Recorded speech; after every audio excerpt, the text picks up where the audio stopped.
ना अम्मी खदीजा कहती हुजूर मेरी आंखों के रास्ते से मेरे दिल में आ गया।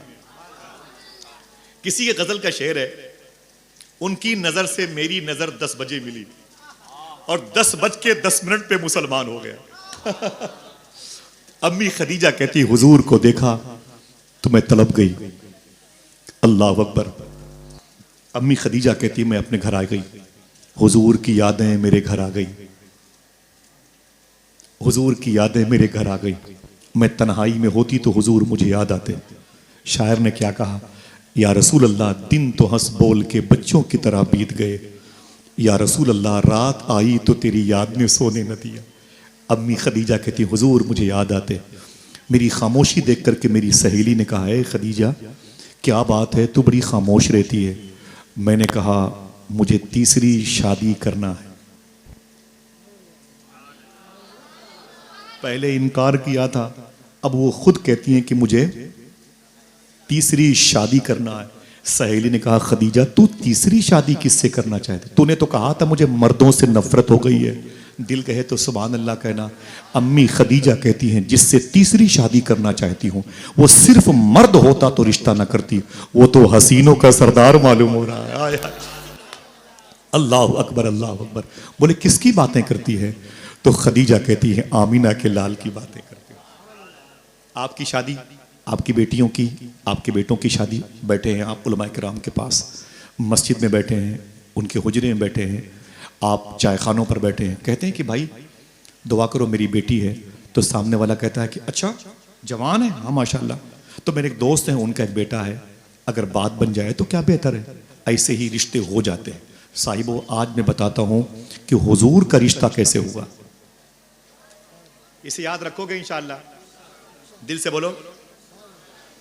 अल्लाह के रसूल सल्लल्लाहु ताला अलैहि वसल्लम की मोहब्बत खदीजा के दिल में आ गई। बोले अगर वो सिर्फ मर्द होता तो उससे रिश्ता ना करती, वो तो हसीनों का सरदार मालूम हो रहा है, शहनशाह खूबा मालूम हो रहा है।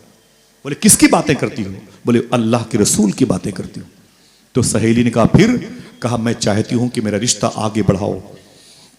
खदीजा की सहेली से ताल्लुकात थे। हुजूर की 2 फुफू हैं आतिका और सुफैया, दोनों की जो मज़ार शरीफा है मदीने शरीफ में, बकी शरीफ में, आप एंट्री करोगे बाएं तरफ 40 फीट के फासले पर है हुजूर की दोनों फुफू की मज़ार शरीफ। 8 फुफू में 2 वहां पे आराम कर रही हैं। इनसे ताल्लुकात बड़े अच्छे थे अम्मी खदीजा की सहेली के। जाके उनसे बात की तो उन्होंने क्या कहा, हुजूर की फुफू ने, रिश्ता मुझे मंजूर है, लेकिन पहले हुजूर से तो बात करो, हुजूर के घर वालों से बात करो। कल तुम इसी वक्त हुजूर के घर पे तशरीफ लाना, फिर इंशाअल्लाहुल अज़ीम इस मौजू पर बात की जाएगी। अम्मी खदीजा की सहेली दूसरे दिन हुजूर सल्लल्लाहु ताला अलैहि वसल्लम के घर पे तशरीफ ले गई तो हुजूर सल्लल्लाहु ताला अलैहि वसल्लम तशरीफ फरमा थे। हुजूर के करीब में हुजूर के चचा जनाबे अबी तालिब बैठे थे। उनके सामने हुजूर की चची जनाबे अबी तालिब की बीवी, मौलाए कायनात की माँ मखदूमा फातिमा की सास, इमाम हसन हुसैन ज़ैनब व मोहसिन की दादी मखदूमा फातिमा बिनते असद बैठी थी। माशाअल्लाह उलमा इकराम है, नारों से इस्तकबाल करे।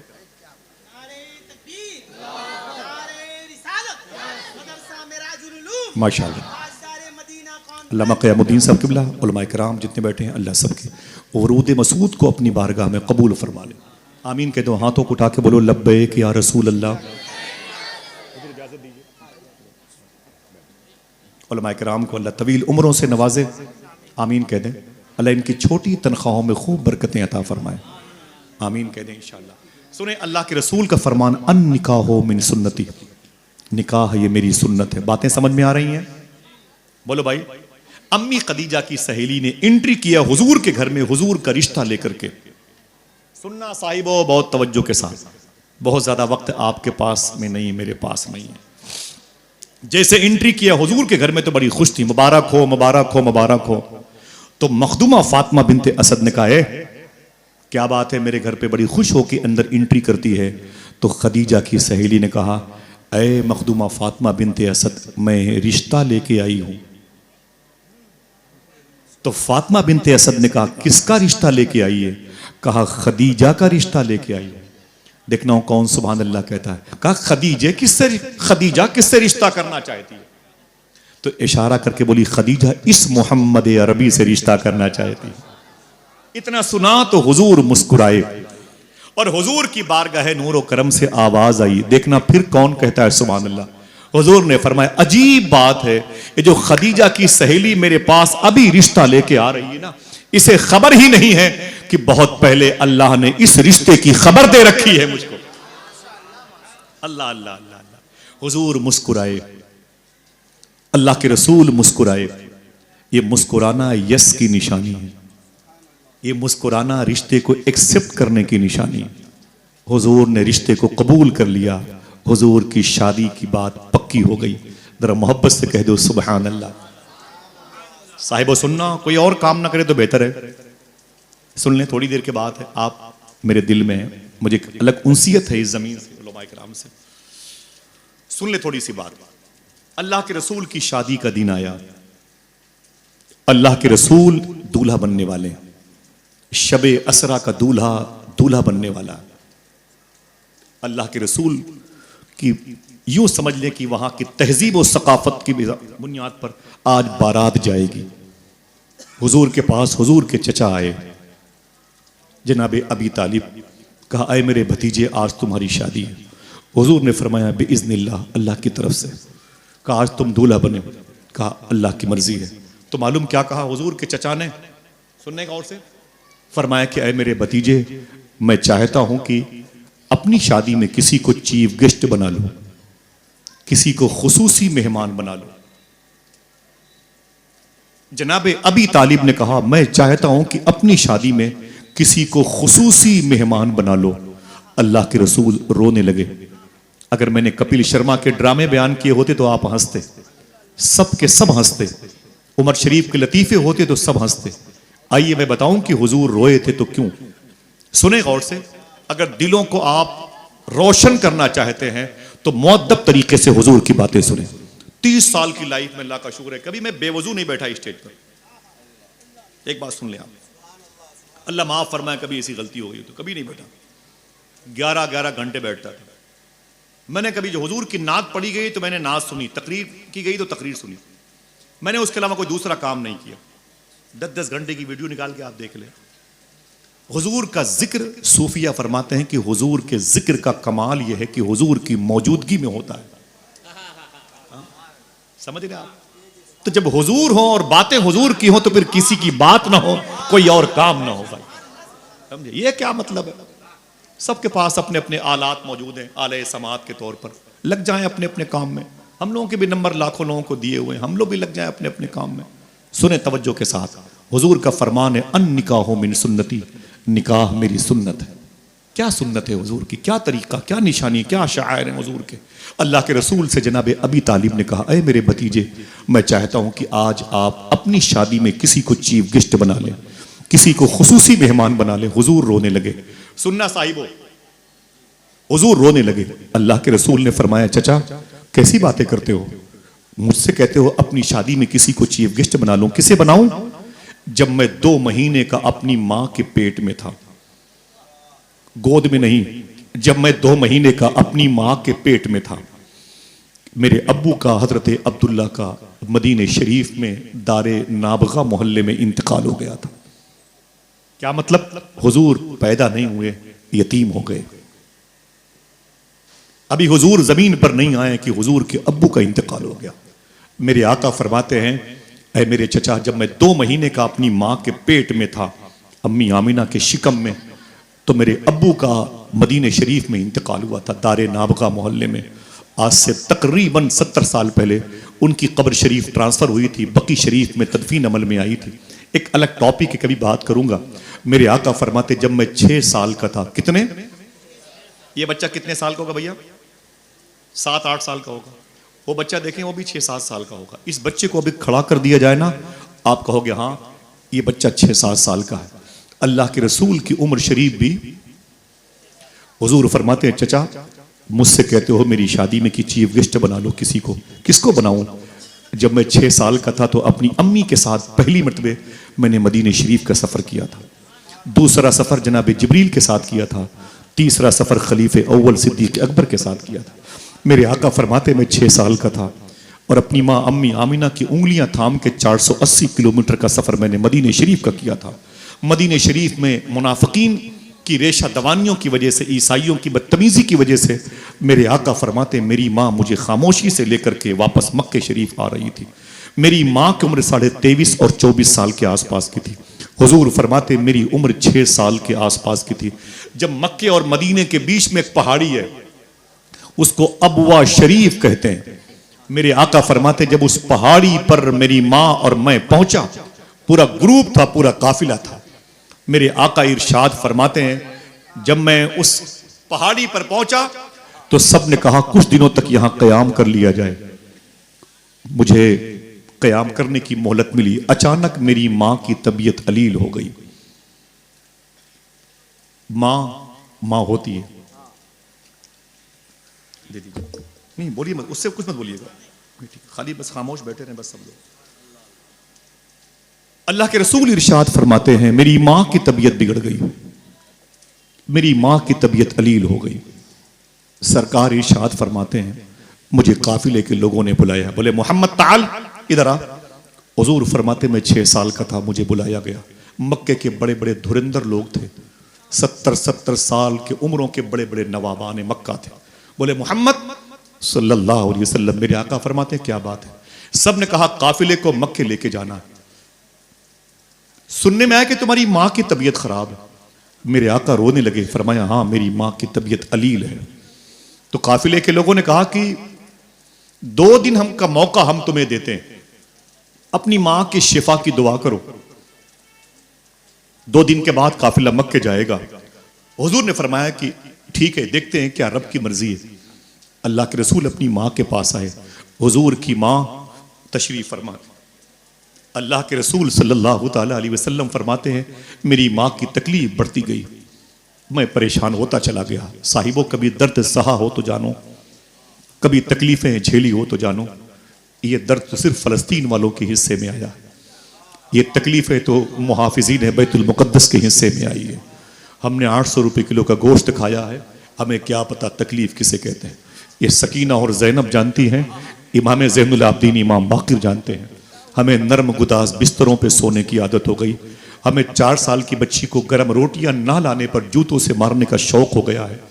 हमें तो शादी ब्याह में रोटियां ठंडी हों तो सेल्फी लेकर के गाली देने का शौक और रवाज। हमें आम करने में मजा आता है। चावल के बड़े बड़े ढेले हमारे जूतों के नीचे रहते हैं। हम क्या जाने दर्द किसे कहते हैं, हम क्या जाने गम किसे कहते हैं। कभी आपने झेला हो तो आप जाने। हमने तो नाजो नियम में परवरिश की, एसी की ठंडक में रहे और सर्दियों में सूटर में मुक़य्यद रहे, हमें क्या पता गम किसे कहते हैं। अल्लाह के रसूल सल्लल्लाहु अलैहि वसल्लम फरमाते हैं 2 दिन के बाद मुझे काफिले के लोगों ने फिर बुलाया, बोले मोहम्मद इधर आओ। तो मेरे आका फरमाते मैं करीब गया। मैंने कहा क्या बात है? बोले कि माल जो बेचने के हैं वो खराब हो रहे हैं और ये काफिला मक्के जाना चाहता है। आप ऐसा करें, या तो अपनी मां को मेरे साथ लेके चले मक्का। तो हुजूर फरमाते हैं या तो, कहा नहीं इसके बाद तुम बोलो। अल्लाह के रसूल फरमाते मेरी मां की तबीयत ठीक नहीं, मेरी मां तो अपने पैरों पे खड़ी नहीं हो सकती। तुम चलने की बात करते हो, मेरी मां के अंदर इतनी ताकत नहीं है कि मेरी मां चल सके। यहां से मक्के शरीफ 180 किलोमीटर का फासला है। मेरी मां की तबीयत ठीक नहीं है। काफिले के लोगों ने मालूम क्या कहा, कलेजे मुंह को आ जाते हैं। बोले अरे मोहम्मद हम तेरी मां के जिम्मेदार नहीं है। अरे मोहम्मद तू जान तेरी मां जाने, हम तेरी मां की तकलीफ को शेयर नहीं कर सकते। हम मक्के जा रहे हैं। अल्लाह के रसूल ने कहा अगर कुछ दिन ठहर जाओ तो मेरी मां के अंदर ताकत आ जाए। लोग बोले हम तेरी मां के जिम्मेदार नहीं। किसकी बात की जा रही है, किसकी बात की जा रही है? जिसने मदीने शरीफ में यहूदी के जनाजे को देख करके आंसू बहाया था और लोगों ने कहा था हुजूर यहूदी का जनाजा है। तो मेरे आका फरमाते हैं मुझे इसलिए रोना आ रहा है कि मेरे होते हुए जहन्नम में जा रहा है। ऐसी हसास तबीयत थी हुजूर की। आज हम लोगों के मरने का मजाक का टेबल, मजाक की टेबल पे बातें करते हैं, फला लुट गया, फला बर्बाद हो गया। अल्लाह अकबर। सुने आका करीम ने फरमाया कि मेरी मां की तबीयत ठीक नहीं। काफिले के लोगों ने हम तेरी मां के जिम्मेदार नहीं, अपनी मां को संभाल। अल्लाह के रसूल कहते मेरे सामने ऊंटों पर कजावे बांधे गए, खेमे की तनाबें उखाड़ी गईं और साजो सामान मक्के वालों ने लपेटा और अपने ऊंटों पर लगेज रखा, घोड़ों पर सवार हुए मेरे सामने वो अलविदा कहते हुए चले गए। अल्लाह के रसूल फरमाते हैं, रोते हुए मैं था, मेरी मां थी और कोई न था। हुजूर कितने साल के हैं? बोलो भाई। 6 साल की उम्र के हुजूर है, कांधे पर इतना बड़ा बोझ। मां की उम्र कितनी है? 23-24 साल के आसपास। अल्लाह के रसूल कहते हैं कोई न था, सिर्फ मेरी मां की सहेली थी जिसका नाम था उम्मे ऐमन। उम्मे ऐमन, अगर चाहो तो बरकत के लिए नाम ले सकते हो। फिर से बोले, एक चांस और देता हूं, फिर से ले। आपने 3 मरतबे में 70% लोगों ने नाम लिया। पता है हुजूर इनके बारे में क्या कहते थे? अल्लाह के रसूल फरमाते थे, उम्मे ऐमन मेरी मां के बाद ये मेरी मां है। हुजूर ने कितना अपनी मां से प्यार किया, मां जैसी औरतों से प्यार किया। आज हम अपनी मां से बात नहीं करते, आज हम अपनी मां से मोहब्बत भी नहीं करते। कितने बदतमीज किस्म के लोग हैं। आज हमारे मुआशरे में बेटियों की शादी होती है ना, तो दोस्त कहते हैं तेरी मां नहीं है, तो मालूम बड़ा बेटा क्या कहता है, अरे वो कमीनी पागल हो गई है, छोटे वाले भाई के बहकावे में आ गई है, मेरा मौत जिंदगी का उससे साथ टूट गया है, अब मैं उसे हमेशा के लिए अलग कर चुका हूं। तो उसके साथी कहते हैं पागल कहीं के, अरे मां है मां, मेहमान आएंगे उसे पूछेंगे बुला ले, तेरी बेटी की शादी है। दिल पे पत्थर बांध करके वो अपनी सगी मां के पास अपने छोटे वाले भाई के घर जाता है। ये हमारा मुआशरा। कहता अम्मी चलो बेटी की बारात आने वाली, तेरी पोती है। मां ने कुछ न कहा, टूटी हुई चप्पलें पहनी, एक लाठी उठाई और फिर चलते हुए अपने बड़े बेटे के घर में कई साल के बाद आ गई। किसी ने सोफे पर बैठने के लिए नहीं कहा, किसी ने उसे डबल बेड पर बैठने के लिए नहीं कहा। मां वहीं पर बैठ गई जहां गरीब औरतें प्लेट को धुला करती, अपनी चप्पलों पर बूढ़ी मां बैठी हुई है। किसी ने चाय दी तो पी ली, जो भी करीब से गुजरता एक लात मारता, इधर से उधर होती रही। कुछ नए मेहमानों ने समझा ये नौकरानी है। बेटियां घर में उन्हें देख करके मां को तंज करने लगी। मां को दिक्कत ज्यादा हुई, इंसल्टी ज्यादा महसूस हुई, तो मां ने अपनी लाठी उठाई, टूटी हुई चप्पलें पहन करके अपने घर वापस आ गई। जब शाम को अपनी पोती की विदाई के वक्त को देखा तो खिड़की खोल करके उसी मां ने हल्का सा सुराख किया और बाहर के मंजर को देख के रो के बोली, अपने दुपट्टे को दुआ बना के हाथों की सूरत देकर अल्लाह की बारगाह में, ऐ मेरे मौला ये मेरा खून है जो मेरी पोती की सूरत में विदा हो रही है, मेरे बेटे की बेटी की शादी है, ऐ मेरे मौला इसकी इज्जतों का भरम रखना। ये मुझसे मोहब्बत नहीं करता तो क्या हुआ, मैं तो इससे मोहब्बत करती हूं। मां रोती रही और बेटे की बेटी विदा हो गई। किसी ने मां को पूछा नहीं, साहिबो आप एक जलसे में 51 साल से आ रहे हैं, अल्लाह के रसूल ने क्या फरमाया था? अगर कहो तो मैं बता दूं, हुजूर ने मदीने शरीफ में इरशाद फरमाया था। हुजूर इमामुल अंबिया हैं, नबियों के इमाम हैं। क्या फरमाते हैं? काश मैं इशा की नमाज पढ़ा रहा होता। जुमला सुनना इसको, मेरे आका फरमाते हैं काश मैं इशा की नमाज पढ़ा रहा होता और मेरी मां इसी मस्जिद नबवी शरीफ के तीसरी सफ के करीब में बाबे आयशा है जो कुरान के जुज़दान की रहल से बंद है। मेरे आका फरमाते हैं मेरी मां अम्मी आमीना इसी बाबे आयशा पे काश खड़ी होती और मुझे कहती बेटे मोहम्मद इधर आओ, तो अल्लाह के रसूल फरमाते हैं रोते हुए मैं अपनी नीयत तोड़ करके अपनी मां से लिपट जाता। हाय हाय हाय, काश मेरी मां जिंदा होती। कोई है जो अपने हाथों को उठा के बता दे कि मेरी मां जिंदा है मां? उठाए रखिए, जिनकी मां जिंदा हो उठाए रखिए, कह दें अपने हाथों को उठा के ऐ अल्लाह तेरा शुक्र है। ना ना ना, ऊंची आवाज से बोले भाई, मां जिंदा है, फिर से बोलो ऐ अल्लाह तेरा शुक्र है। वादा करो इंशाअल्लाह जब कभी घर से बाहर जाएंगे अपनी मां का हाथ चूमेंगे। ऐसा कर सकते हैं इंशाअल्लाह? बोले वादा करो इंशाअल्लाह। तुम अगर शहर में हो, तुम्हारी मां देहात में, मुजफ्फरपुर में, सीवान में, पटना में, मालूम है आपको, आप तो शहर की रंगीनियों में खो जाते हो। तुम्हारी मां तुम्हारे उतरे हुए कपड़े को तकिए के नीचे रख के सोती है। तुम्हारी मां तुम्हारी टूटी हुई चप्पलों को देखती है, किसी को छूने नहीं देती। ये मेरे बेटे की निशानी है। तुम्हारी मां उस जमीन पे खड़ी रहती है जिस जमीन पर तुमने खड़े होकर थूका था। मेरी मां कहती है मेरा बेटा आखिरी मर्तबे यहीं पे खड़े होकर थूक रहा था, अभी तक मुझे याद है। माँ को अपने बेटे की एक्टिविटीज पर किस कदर नजर रहती है, लेकिन बेटा शहर में आके हुस्न की जुल्फों में मुक़य्यद हो गया और माँ को भूल गया। दुआ करो माँ से मोहब्बत करेंगे इंशाअल्लाह। हाथों को उठा के वादा करो इंशाअल्लाह। हाँ, ये बात मैंने बताई है, कभी सुनी होगी तो सुने, नहीं वादा करो इंशाअल्लाह इस पर अमल करेंगे। बगदाद शरीफ में मेरे बड़े अजीम शेख हैं, शेख बशीर गिलानी। आप फरमाते हैं कोरोना वायरस के दौर में मेरी बच्चियां, मेरी बच्चे, मेरी भतीजियां, मेरी भतीजे सब बीमार पड़ गए वायरस में। गौस पाक के रोज़े शरीफा से 10 किलोमीटर के फासले पर उनका घर है, मैं गया हूँ। वो कहते हैं कि मेरे घर के सब बच्चे बीमार पड़ गए वायरस में, कोरोना में 4-5 साल पहले। शेख बशीर गिलानी कहते मैं बहुत रोया कि मेरे बच्चे बच जाएं, मेरी बच्चियां बच जाएं, लेकिन फूल जैसे चेहरे मुरझा रहे थे। मैं डर गया कहीं सब मर न जाएं, मेरी नस्लें कहीं खत्म न हो जाएं। मैं क्या करता, मेरी कुछ समझ में नहीं आया। शेख बशीर गिलानी कहते हैं मैंने अपने आप को अपने घर से उठाया और करीब में दूसरे बेड पर मेरी माँ लेटी हुई थी। शेख बशीर कहते हैं मैं अपनी माँ के पास गया और अपनी माँ को बेड पर से उठाया और उठा के लाके एक कुर्सी पे बिठा दिया। तवज्जो है बैकर भाई, माशाल्लाह आपका आना मुबारक हो। शकील भाई की तरफ से तवज्जो है आपकी। जज़ाक नारे रिसालत, जज़ाक ताजदारे मदीना कॉन्फ्रेंस, मदरसा अरे मिराजुल उलूम। जज़ाकल्लाह।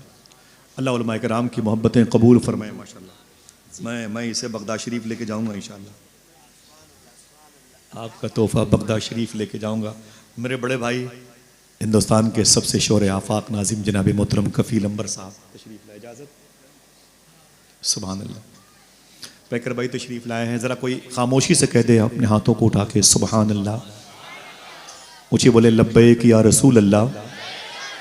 हुजूर का कौल है अन निकाहो मिन सुन्नती, निकाह कोई जोर से बोले मेरी, ऊँची बोले मेरी सुन्नत है। मेरी गुफ्तगू इसी पैराग्राफ के साथ हो रही है। आप थक तो नहीं गए? बोलो भाई कुछ बातें समझ में आती हैं? बेस क्या है इस शादी का, बेस क्या है?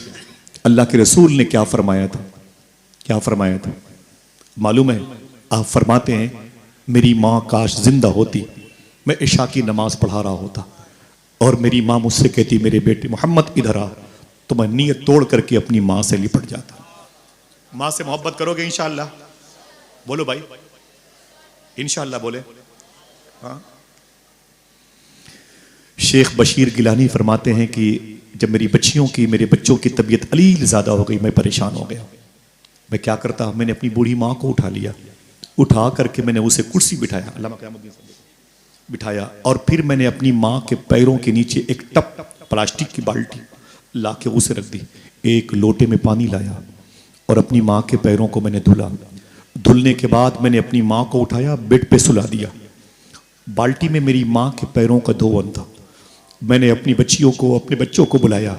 मैंने कहा लाइन से आ जाओ। सब बच्चे बच्चियाँ मेरे लाइन से आ गए। मैंने उसी बाल्टी से पानी भर भर के अपनी बच्चों को पिलाना शुरू किया। मैंने कहा इसे पी लो, ये मेरी माँ के पैर के धोवन है। किसी और वजह से मौत आ सकती है, अब कोरोना की वजह से मौत नहीं आ सकती है, इसलिए कि तुम्हें मैंने अपनी माँ के पैरों का गौसाला पिला दिया है। बोले आसिफ खुदा की कसम मेरे सारे बच्चों को अल्लाह ने शिफा अता फरमा दी। माँ से मोहब्बत करेंगे। माँ का दिल बहुत नाजुक होता है, माँ को तकलीफ ना दिया करो। हाथों को उठाओ इंशाअल्लाह बोले। माँ को कभी डांटा ना करो, माँ का दिल बड़ा प्यारा होता है। मुझे अफसोस होता है, मैं एक दोस्त के यहाँ गया था, कफील भाई क़यामती साहब। मैंने कहा कि तुम्हारी अम्मी, तो रोने लगे, बोले उनका तो इंतकाल हो गया। मैंने कहा कब? तो मालूम कैसी फाइल पलटी, आपको दंग रह जाने में कोई हैरत नहीं होगी। मैंने कहा क्या हुआ? बोले आसिफ भाई, मेरे बड़े वाले भाई मेरी माँ से बात नहीं करते थे। मैंने कहा फिर? बोले मेरी माँ ने एक दिन कहा था कि मेरे घर के करीब में मेरा बड़ा बेटा ईद की नमाज पढ़ने आएगा, उस दिन वो मुझसे बात करेगा। शायर ने कहा ना, ईद का दिन है, गले आज तो मिलने जालिम, रस्म दुनिया भी है, मौका भी है, दस्तूर भी है। माँ ने सोचा था कि ईद का दिन है, आज तो मेरा बेटा कई सालों के बाद मुझसे बात करेगा। ईद के दिन तो लोग दुश्मन को भी सेवई खाने के लिए बुलाते हैं। मेरी माँ तैयार होकर के मस्जिद के दरवाजे के करीब बैठ गई। पूरे गांव के लोग नमाज पढ़ने आए और नमाज पढ़ के एक दूसरे से बगलगीर हो रहे थे, मुसाफा और मौनका कर रहे थे। मेरी माँ हजरत के साथ बैठी थी। आज जब सबसे गले मिल के मेरा बड़ा वाला बेटा मस्जिद के बाहर आएगा, मुझे देख के लामोहला वो मुझसे सलाम करेगा, मैं उसे अपने आंचल में भर लूंगी, उसे प्यार करूंगी। मेरे शौहर की निशानी है, मेरा खून है, मैंने उसे अपना दूध पिला के पाला। माँ कहती मैं बैठी रही। थोड़ी देर के बाद मस्जिद से बाहर मेरा बेटा निकला, बड़ा वाला, जिसने मुझे कई साल से मुझसे बातें नहीं की थी। माँ कहती है कि जब मेरा बेटा बाहर निकला तो बाहर भी कुछ लोगों से मुसाफा और मौनका कर रहा था। अचानक मेरी नजर पड़ी, मैंने अपनी बाजुओं को फैला दिया, आजा मेरे बेटे, आजा मेरे साये में आजा। लेकिन मेरे बेटे ने मुझे झिड़क दिया।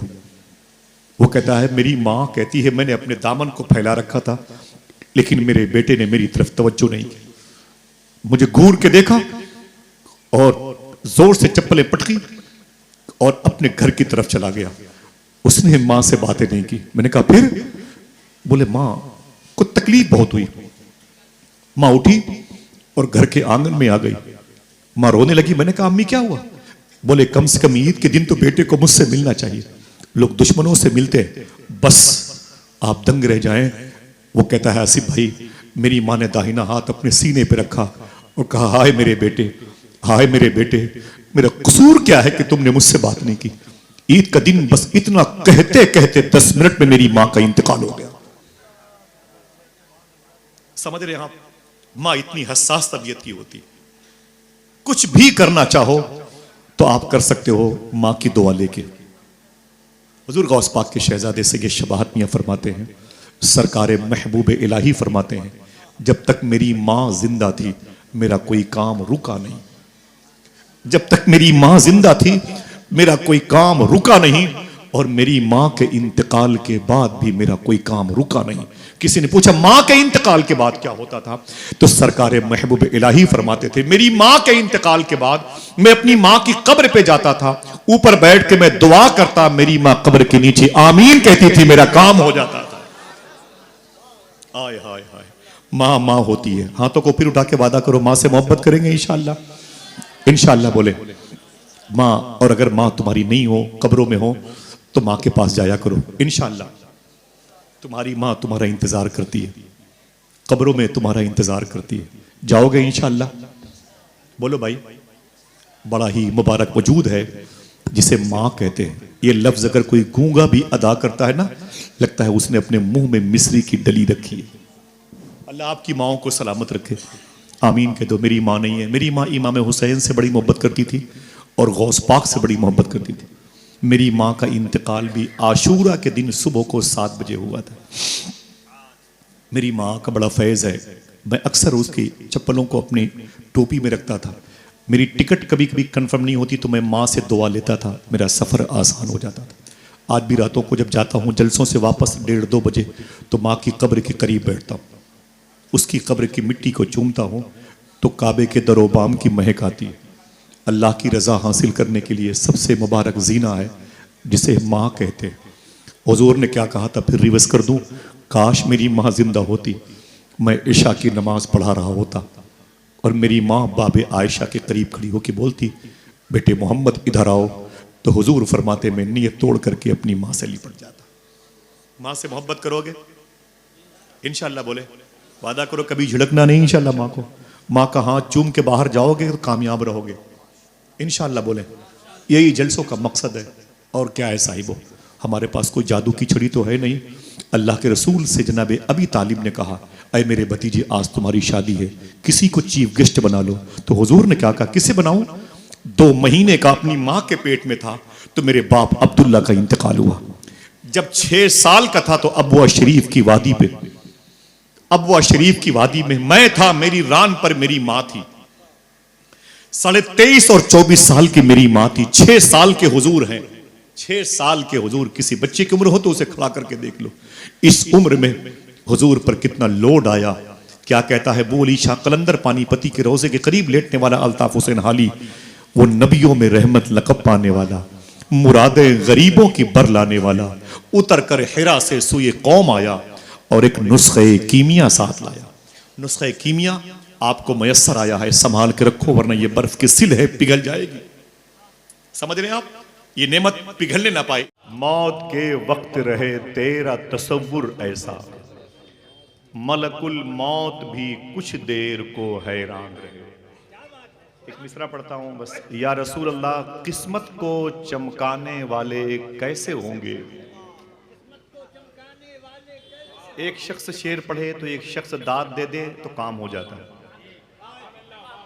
किस्मत को चमकाने वाले कैसे होंगे? या रसूल अल्लाह, आपसे हाथ मिलाने वाले कैसे होंगे? किस्मत को चमकाने वाले कैसे होंगे? आपसे हाथ मिलाने वाले कैसे होंगे? रोशन होंगी मस्जिद की मेहराबें, लेकिन उनमें दिया जलाने वाले कैसे होंगे? किस्मत को चमकाने वाले कैसे होंगे? या रसूल अल्लाह, आपसे हाथ मिलाने वाले कैसे होंगे? बहुत बहुत शुक्रिया। मैं सलाम करूं, मेरे सलाम का जवाब दें। अस्सलामु अलैकुम वरहमतुल्लाहि वबरकातुहू। बिस्मिल्लाहिर्रहमानिर्रहीम। अला बिज़िक्रिल्लाहि तत्मइन्नुल क़ुलूब। सदक़ल्लाहु मौलाना अज़ीम व सदक़ रसूलुहुन नबियुल अमीनुल मतीनुल मुबीनुल करीम। ये गुलशन मदीना कॉन्फ्रेंस है। मैंने काफ़ी ज़िंदगी में कई रातें इस मुबारक गलियों में जारोबकश की हैसियत से हाजिर होने का शरफ़ पाया था। ख्वाजा हिंदल वली कॉन्फ्रेंस हो या दीगर, मैंने यहाँ आप सबके कदमों के नीचे बैठ करके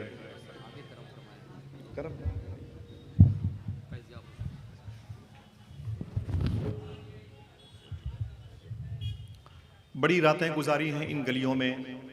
बहुत सारे चेहरे मेरे सामने माशाल्लाह बड़े हुए, बहुत सारे बड़े बूढ़े हुए, बहुत से बूढ़े आक़ा करीम की ज़ियारत का बहाना ढूंढ चुके हैं।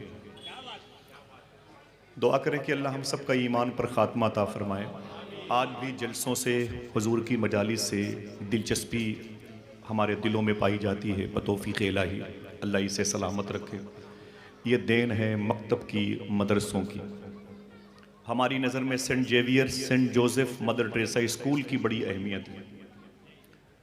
आज जो बच्चे अपने सीने में अल्लामा इमरान साहब क़िबला और उनके इदारे के उलमा की क़यादत में हाफिज़ कुरान बनने वाले हैं, इनकी वक़्त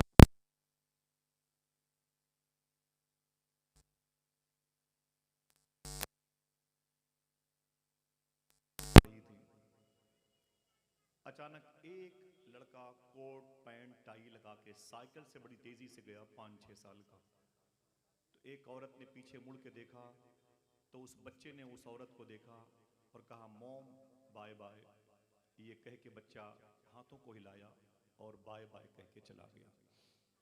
तो उस लड़की ने, उस औरत ने उन दोनों बहनों से कहा, ये मेरा बेटा है जो सेंट जेवियर्स कॉन्वेंट में पढ़ता है। दोनों ने कहा कोई बात नहीं। उसने पानी अपनी बाल्टी में डाला। जब दूसरी औरत का नंबर आया तो उसने भी बाल्टी रस्सी कुएं के पानी के हवाले की। जब पानी वो ऊपर की तरफ ले रही थी, खींच रही थी, तो दूसरा बच्चा आया, वो भी उसी इंग्लिश लिबास में था। उसने भी देखा अपनी माँ को तो उसने भी बाय बाय किया। तब तक वो दूसरी औरत कहती है उन दोनों औरतों से, ये मेरा बच्चा है जो मदर टेरेसा कॉन्वेंट में पढ़ता है। बच्चा इतना कह के हाथ हिला के बाय बाय कह के चला गया। अब बारी थी तीसरी औरत की।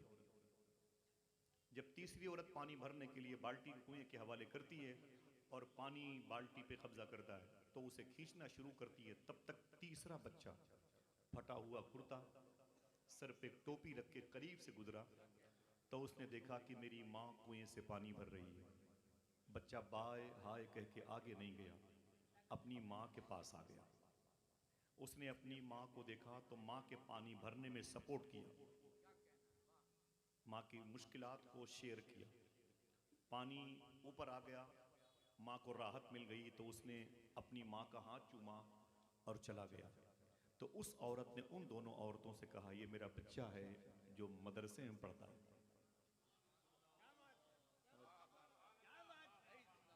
समझ गए? वो मदर टेरेसा स्कूल की देन थी। जो बच्चे अपनी माँ को मशक्क़तों में देख के हाय कह के चले गए, ये मदरसे की देन थी। जब बच्चे ने माँ को मुश्किलात में देखा तो उसके हाथों को बोसा दिया और उसकी परेशानी को शेयर किया। अल्लाह का शुक्र है कि यही कैफियत एक निसाब इश्क बन के मुआशरे, तहजीब, सकाफ़त, लिसानियात की सूरत में मजहबी मुआशरे का रूप लेकर के मदारिस के तलबा किराम जिसकी तज़ीनकारी में लगे होते हैं, अल्लाह उन आवाज़ों को सलामत रखे जो आवाज़ें यहाँ से आज निकलने वाली हैं, पूरे मुल्क के मजहबी मुस्तक़बिल की जुल्फ़ों को संवारने वाली हैं। सादात की मोहब्बत, आला हज़रत का फैज़ वो तकसीम करेंगे इंशाअल्लाह। बड़ी रातें गुजरी हैं जलसों में, मुशायरों में निज़ामत करते हुए। थोड़ी सी गुफ्तगू नसरी तौर पर करने की आदत पड़ गई है, लेकिन गुफ्तगू भी ऐसी नहीं कि जिसको इस किस्म के लोग समात करें। मैं बहुत आसान और बहुत ही सहल सकील अल्फाज व तराकीब से परहेज़ गुफ्तगू माइक पे करने का आदी हूँ। मैंने बहुत मुश्किल, बहुत ही निकात आफरी बातों के बहुत खातिर खा असरात नहीं देखे। मैं बहुत ही नीचे आके बात करने का आदी हूँ। तो दिल कहे तो बैठे रहिएगा और नफ्स कहे तो चले जाइएगा, ठीक है? वरना बड़ी दुनिया है, एक दो लोग काफ़ी हैं। माइक की जो आवाज़ है बहुत अच्छी है, इसका ईको भाईजान बंद कर दें, माइक का ईको बंद कर दें, आवाज़ इसकी बस इतनी रखें माशाल्लाह। जो लोग खड़े हैं मैं उनसे गुजारिश करूँगा, जगह ख़त्म है तो मैं माजरत चाहता हूँ, इसी कैंपस तक आवाज़ रखिएगा इंशाल्लाह। बहुत गौर से सुनना, मैंने कुरान शरीफ की इस आयत की तिलावत क्यों की है। अभी 2 महीना पहले 7 साल का एक बच्चा स्कूल में बैठा हुआ था, अचानक हार्ट हुआ और बच्चा बैठे बैठे स्कूल के टेबल पे मर गया। 7 साल का बच्चा हार्ट अटैक का शिकार हो गया। लड़की ने 90 लाख रुपए खर्च करके MBBS की डिग्री हासिल की थी, यूक्रेन, रूस, उज़्बेकिस्तान के सफ़र करके। 90 लाख खर्च करने के बाद वो लड़की जब MBBS डॉक्टर बन गई, दूसरे दिन उसे अपने चैम्बर में बैठ के पेशेंट की उंगलियां थाम करके, कलाइयां थाम करके उनकी दवा की तजवीज़ करनी थी। अचानक पहले ही दिन उसे हार्ट ने अटैक किया, उसके हार्ट पर अटैक हुआ है और वो लड़की जो MBBS डॉक्टर बन के पहली मरतबे आज हॉस्पिटल में बैठी थी, बैठे बैठे मर गई। समझ रहे हैं? दूल्हे शादी के लिए बैठे घोड़े पर सेहरा वगैरह पहने हुए थे, अचानक सीने में दर्द हुआ, उतार लिए गए और उतारने के बाद हार्ट हुआ। जिस लड़की के हाथ पीले थे वो लाल हो गए और थोड़ी देर के बाद बकौल मौलाए कायनात वो है से थे हो गए। समझ रहे हैं बात क्या है? मुंबई के एक साहब थे, वो हज करने के लिए जाना नहीं चाहते थे। बड़ी मुश्किलों में ज़बरदस्ती लोगों ने उनसे कहा तो उन्होंने अपना पासपोर्ट, अप्रूवल, वीज़ा का इंतज़ाम हुआ और वो फ़्लाइट में बैठ गए। यलमलम की मीक़ात की सरहदों से गुजरेंगे तो लब्बैक अल्लाहुम्मा लब्बैक लब्बैक ला शरीक लक लब्बैक के नारे लगाएंगे। जैसे ही मुंबई एयरपोर्ट पर थे, अचानक हार्ट हुआ, सीने में दर्द हुआ और फिर एयर होस्टेस को बुलाया, डॉक्टर आ गए, उनका सामान उतार लिया गया, एहराम पहने हुए थे और मुंबई की एयरपोर्ट पर ही फ़्लाइट से उतार लिए गए। फिर अगले साल तक इलाज होता रहा, फिर फॉर्म भरा, फिर उनका नाम आ गया, हज करने के लिए मक्के शरीफ चले गए। लब्बैक अल्लाहुम्मा लब्बैक लब्बैक ला शरीक लक लब्बैक इन्नल हम्द वन निअमत लक वल मुल्क ला शरीक लक के नारे लगाते रहे। पहुंच गए मक्के शरीफ। मक्के शरीफ में जबल ख़त्ताब के पीछे बिन लादेन मस्जिद है, उसी के एरिए को मिसफला कहते हैं, कई हज़ार साल पहले का पुराना नाम है, जहाँ इब्राहीम अलैहिस्सलाम का मकान था, जहाँ सिद्दीक़ अकबर का मकान था, जहाँ पर अमीर हमज़ा का मकान था, जहाँ पर उमर फ़ारूक आज़म का मकान था। उसी बेल्ट में उनका क़याम था। जैसे वो अपने होटल में पहुँचे, सामान रखा, ये हुआ कि 1 से 1.5 घंटे के बाद काबे की ज़ियारत को चलेंगे, बस ये दीवार गिर जाए तो सामने काबा है। अचानक फिर उनके सीने में दर्द हुआ, डॉक्टर को बुलाया गया, मुअल्लिम आया, मुस्तशफ़ा हॉस्पिटल की गाड़ी आई, उनको एम्बुलेंस पर रखा गया और हॉस्पिटल लेके चले गए। 3 दिन के बाद उनका पासपोर्ट मंगाया गया, दूसरी फ़्लाइट से उनको जद्दा से मुंबई भेजा गया। 1 महीने के बाद मुंबई में उनका इंतकाल हो गया। किस्मत की खूबी देखिए, टूटी कहाँ कमन, 2-4 हाथ जबकि लबे बाम रह गए। हमारे और आपके दरमियान ऐसे बहुत से लोग रहते हैं जो हमारे भाई हैं, जो हमारी बहनें हैं, जो हमारे दोस्त अहबाब हैं। अगर ये इमाम हैं तो इनके मुक्तदी होते हैं, अगर आप मुक्तदी हैं तो आपके अइम्मा किराम होते हैं। एक लंबी फहरिस्त है। अचानक हमसे दाग़े मुफ़ारक़त दे करके इस जहाँ से उस जहाँ जाने वालों की। कभी सोचा आपने ये हार्ट अटैक क्यों होता है, ये हरकत कल ये बंद क्यों हो जाता है, ये दिल चक्का जाम क्यों करता है? कभी सोचा आपने? सोचें, समझें। 60 साल की लाइफ है और ये फिल्मी और कुफरी अकीदा है, 7 जन्म 7 जन्म। ये पहली और आखिरी लाइफ है, इसी में आपको अल्लाह को राजी करना है। समझ रहे हैं आप? अल्लाह को राजी करने के लिए दूसरी लाइफ नहीं मिलेगी। कोर्ट कचहरी मुकदमा होटलबाजी में अपना वक्त बर्बाद हम ना करें, इसी लाइफ में अल्लाह को राजी करें इंशाअल्लाह। कुरान शरीफ में अल्लाह ने इरशाद फरमाया, अला बिज़िक्रिल्लाह तत्मइन्नुल कुलूब, खबरदार अल्लाह का जिक्र ही तुम्हारे दिल को सुकून पहुंचाता है। इतनी मर्तबे मैं इसे रिवर्स करूंगा कि इंशाअल्लाह आपको ये बात याद हो जाएगी। इंशाअल्लाह बोलें। अल्लाह कहता है कि मेरा जिक्र ही तुम्हारे दिलों को सुकून देता है। तत्मइन्नुल कुलूब, तुम्हारे कल्ब को सुकून देता है। सुकून ही का एक नाम है खुराक, सुकून ही को ग़िज़ा कहते हैं, सुकून ही का एक हिंदी नाम है खाना। क्या मतलब दिल की खुराक, दिल का खाना क्या है? बिज़िक्रिल्लाह। क्या है? अल्लाह का, ऊंची बोलें, बात करें, बात करें, मुझे अच्छे लोग पसंद हैं। अल्लाह का जिक्र ही तुम्हारे दिल की खुराक है, जिसमें कई पार्ट्स हैं, कई पार्ट्स हैं। आंखें, उनकी खुराक अलग है। समातें, इनकी खुराक अलग है। ये जबान, इनकी खुराक अलग है। क्या क्या? आप किताब पढ़ रहे थे, किताबें पढ़ते पढ़ते आंखों को बोझल महसूस हुआ, किताबें रख दी, आंखों को आपने बंद कर लिया, ये आंखों की खुराक है। सुनते सुनते आप पक गए, आपने सामने वाले को चुप करा दिया। ये सामने वाले को चुप करा देना, ये आपके कान की खुराक है। खुद बोलते बोलते 2-2.5 घंटे हो गए, आपके जबड़े में दर्द होने लगा, खुद खामोश हो गए, ये आपके मुंह की खुराक है। आपके हाथों में मशीनरी थी और फिर बिजी थे आप, अचानक आपको दर्द का एहसास हुआ, आपने काम बंद कर दिया, सुस्ताने के लिए बैठ गए, 10-15 मिनट रिलीफ लिया आपने, फिर अपना काम शुरू किया। ये आपके हाथों की खुराक। साइकिल चलाते चलाते बहुत दूर चले गए, पैरों में दर्द हुआ, आपने खड़ी की साइकिल, चाय पी लिया, आपने थोड़ी सी राहत दी, ये पैरों की खुराक है। भूख लगी थी, पेट को 2 रोटी दे दी आपने, चावल दे दिया आपने, दाल दे दिया, ये पेट की खुराक है। थोड़ी सी आसान गुफ्तगू है, समझ तो रहे। जिस्म के सारे पार्ट्स की अलग अलग खुराक है, ऐसे ही दिल है। जरा बताएं कि दिल की खुराक क्या है? बोले भाई बोले। जिसने पैदा किया उसी का नाम लेते हुए शर्माते। दिल की खुराक क्या है? ऊंची बोले। बुर्ज खलीफा में के करीब से भी गुजरने के लिए आपको लाखों रुपए खर्च करने पड़ते हैं। एफल टावर देखने के लिए आपको लाखों रुपए खर्च करने पड़ते हैं, लेकिन आपको सुकून नहीं मिलेगा। चाइना की दीवारों के करीब जाके भी सुकून नहीं मिलेगा। कलकत्ते की सबसे महंगी मार्केट में, मेगा मार्ट और फिर बिग बाजार में जा करके भी आपको सुकून की कोई दवा नहीं मिलेगी। लिख लो इसको। लंदन की ऑक्सफोर्ड यूनिवर्सिटी के सबसे बड़े प्रोफेसर कहते हैं कि हमने बहुत बड़ी यूनिवर्सिटी कायम कर ली है, लेकिन हमारी यूनिवर्सिटी में दिल की कोई खुराक नहीं। चांद पर जाने वाला नील आर्मी स्ट्रांग आज से 64 साल पहले चांद पर गया था, वो भी कहता है मैंने दुनिया के ऊपर के सफर किए, लेकिन दिल की खुराक मुझे नहीं मिली। एक आलिम दीन कहता है दिल की खुराक बिज़िक्रिल्लाह, अल्लाह का जिक्र है।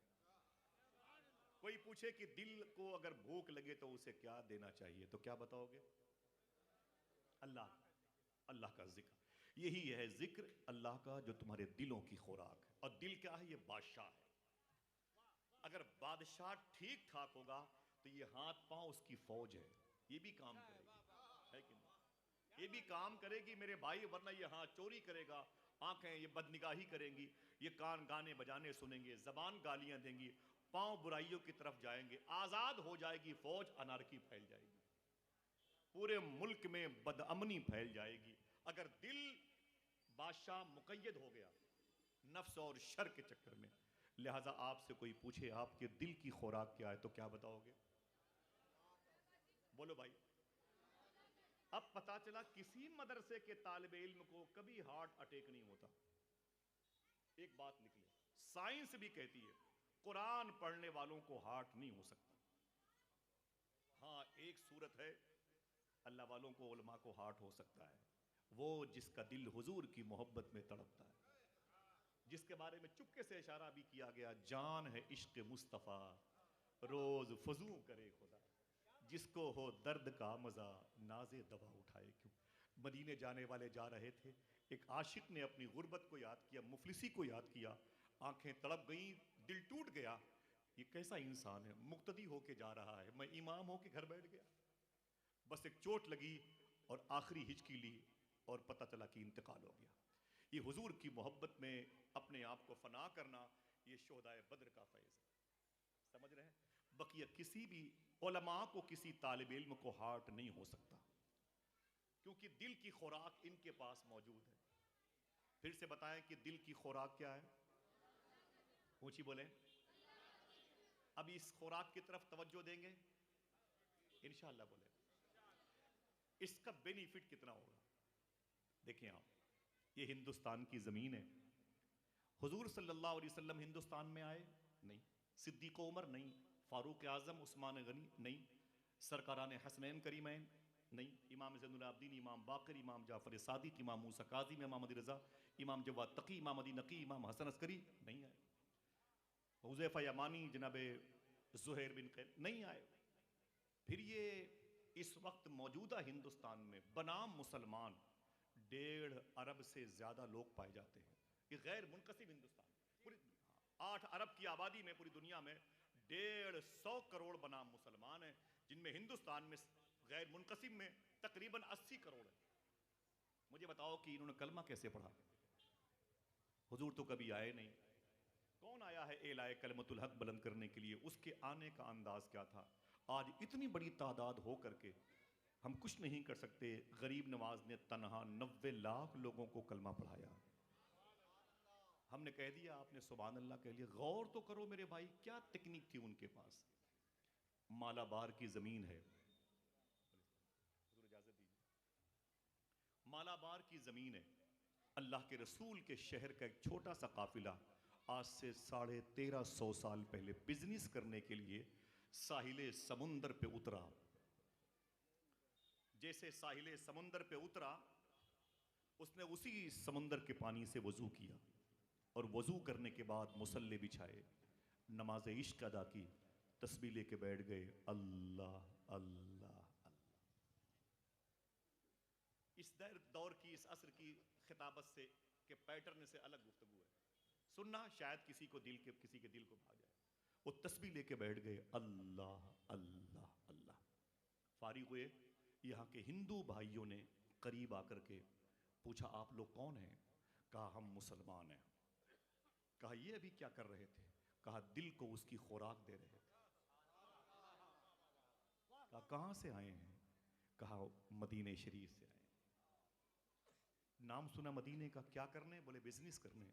तो क्या लाए हो? कहा, ये कपड़े लाए हैं, इसे बेचना है। तो हिंदू भाइयों ने कहा कि इनकी कीमतें क्या क्या हैं? सुनना साहिबो, इनकी कीमतें क्या क्या हैं? तो कहा, सैंपल के तौर पर कपड़े बाहर निकले हुए हैं, सबकी कीमत अलग अलग है। ये कॉटन है, ये टेरिकाट, ये पोलिस्टर है, ये मार्किन है, ये मखमली वगैरह वगैरह। हुजूर के शहर के आए हुए लोगों ने बताना शुरू किया कि ये कपड़ा इतने का है, ये इतने का है, ये इतने का है। सबसे कीमती जो कपड़ा था, यहाँ के हिंदू भाइयों ने पूछा, ये कपड़ा? तो हुजूर के शहर से आने वालों ने कहा, ये कपड़ा सबसे सस्ता है। सुनना, यही रहना, कहीं जाना नहीं। ये कपड़ा सबसे सस्ता है। तो हिंदू भाइयों ने कहा कि अजीब बात है, हमारे मुल्क में, हिंद में, ये मखमल का कपड़ा सबसे महंगा बिकता है, तुम इसे सबसे सस्ता बेचते हो? तो हुजूर के शहर से आने वालों ने कहा, बात यह है कि इसमें एक बालिश्त कपड़ा खराब है। पूरे गट्ठर में एक बालिश्त कपड़ा खराब है। काली मिर्च में पपीते के बीज मिला के बेचने वाले दंग रह गए। समझ रहे हैं? दंग रह गए। एक कपड़ा इसके अंदर खराब है। तो यहाँ के हिंदू मजहब के ताजिरों ने हुजूर के शहर से आने वालों से कहा, अजीब बात है, अपने ऐब को छुपाकर माल बेचना मुझको आता है, अपने ऐब को बताकर माल बेचने का तरीका तुम्हें किसने सिखा दिया? कलकत्ता है ये, सुनना गौर से, सुनना गौर से। शायद हमारा और आपका इकट्ठा होना किसी खास मकसद के लिए। इसे रिवर्स करता हूं। अपने ऐब को छुपाकर माल बेचने का तरीका मुझे आता है, अपने ऐब को बताकर माल बेचने की टेक्निक तुमने कहां से सीखी? उन लोगों ने कहा हमने ये बात आमिना के लाल से सीखी है, हमने ये पैगाम हुजूर से सीखा है। कहा कौन है आमिना के लाल, इसमें कौन है? आंखों में आंसू। ना ना ना ना, कैसी बातें करते हो, वो यहां नहीं है। फिर कहां है? बोले वो मदीने शरीफ में। वो क्यों नहीं आए? तो मुसलमानों ने कहा कि ज़ाहिरी तौर पर वो मदीने शरीफ में आराम कर रहे हैं अपनी कब्र शरीफ में। उनका इंतकाल ज़ाहिरी, उनकी डेथ मुबारक, देहांत हो गया। यहाँ के हिंदुस्तान के हिंदू मजहब के बिजनेसमैन ने कहा अजीब बात है, एक ऐसे शख्स को तुम फॉलो करते हो जो दुनिया में नहीं है, एक ऐसे शख्स की बातों को तुम एक्सेप्ट करते हो जो दुनिया में नहीं है, दुनिया से चला गया। तब हुजूर के शहर से आने वालों ने कहा यह सच है वो दुनिया में नहीं है, लेकिन जहां है वहां से आज भी वो दुनिया को वैसे ही देखता है जैसे लोग अपनी हथेली देखा करते हैं। सुने अब काया कैसे पलटी। इतना सुना तो यहाँ के गैर मुस्लिम ताजिरों ने क्या कहा, दिल कहे तो आप भी कहिएगा। अब ये कपड़े का थान बाद में लूंगा, इस्लाम पहले कबूल करना चाहता हूं। हाय हाय हाय, तस्बीह लेके बैठ गए, वो भी अल्लाह अल्लाह की गर्दान। तो पता चला कि जिंदगी में पहली मर्तबा उनके कल्ब को सुकून मिला। बोले बेस क्या है? बोले बेजिक्रिल्लाह। दवाएं खाते हैं लोग, बड़ी महंगी महंगी, खाने से पहले खाने के बाद। तो खाना तो कम खाते हैं, दवाएं ज्यादा खाते हैं, दवाएं ज्यादा खाते हैं। आइए दोस्तों, अपने दिल की खुराक का इंतजाम करें इंशाअल्लाह। अपनी तन्हाई को मुसलमान करें, समझ रहे मेरी बात? अपनी समातों को मुसलमान करें, अपनी जबानों को मुसलमान करें। पूछा प्रोफेसर राव रिजवान ने, लाहौर यूनिवर्सिटी के प्रोफेसर ने, इखलाक किसे कहते हैं? इखलाक है, मैंने अपने बड़ों का हाथ चूम लिया, कदम चूम लिए, नबी की नात पढ़ने वालों के पाँव को बोसा दिया, उलमा के गुसाले पी लिए कदमों के, ये इखलाक है? तो उस दुर्वेश ने एक बात कही थी, लाहौर यूनिवर्सिटी के प्रोफेसर खड़े हो गए थे, सूफी साहब ने कहा, पूछा गया था कि इखलाक किसे कहते हैं? तन्हाइयां मुसलमान को। ये जुमला ऐसी नहीं आके चला गया, यहां ठहरे आप, थोड़ा सा कयाम करें। बोले इखलाक किसे कहते हैं? मुतबस्सम अंदाज में मिल जाना, हाथों को चूम लेना, एहतराम करना, मुस्कुरा देना, इखलाक है? वरना ना ना, ये धोखा भी हो सकता है। बोले फिर इखलाक किसे कहते हैं? ये जी फहम लोग बैठे हुए हैं और आप भी कलकत्ता शहर में रहते हैं, ये भी जबान का शहर है। सुने आप, उस दुर्वेश ने कहा इखलाक तन्हाई में फरिश्तों के लिहाज करने का नाम है। लाहौर यूनिवर्सिटी के प्रोफेसर खड़े हो गए, बोले आज तक इखलाक की ऐसी मीनिंग मैंने कभी नहीं। जब आप बंद कमरे में हो, कोई ना हो, खिड़कियां बंद, पर्दे बंद, तब मोबाइल आपके हाथों में हो, 155 मुल्कों की गुनाह की वादियां आपको सैर करने के लिए बुलाती हों, उस वक्त ख्याल आ जाए कि मेरे कांधे पर मेरे फरिश्ते देखते हैं, तब आप इखलाक बंद कर लें। वो तन्हाइयां आपकी मुसलमान हो जाए, तस्बीह लेके बैठ जाएं, अपने रब को याद करें, इंशाअल्लाह आपके दिल को सुकून मिलेगा। आपके पास पैसे नहीं होंगे, लेकिन दुनिया की वो दौलत होगी जो अडानी और अंबानी के पास भी नहीं है। करेंगे हाँ, फिर इससे फायदा क्या होगा? क्या काम धाम छोड़ के यही करें? आइए एक फाइल पलटते हैं।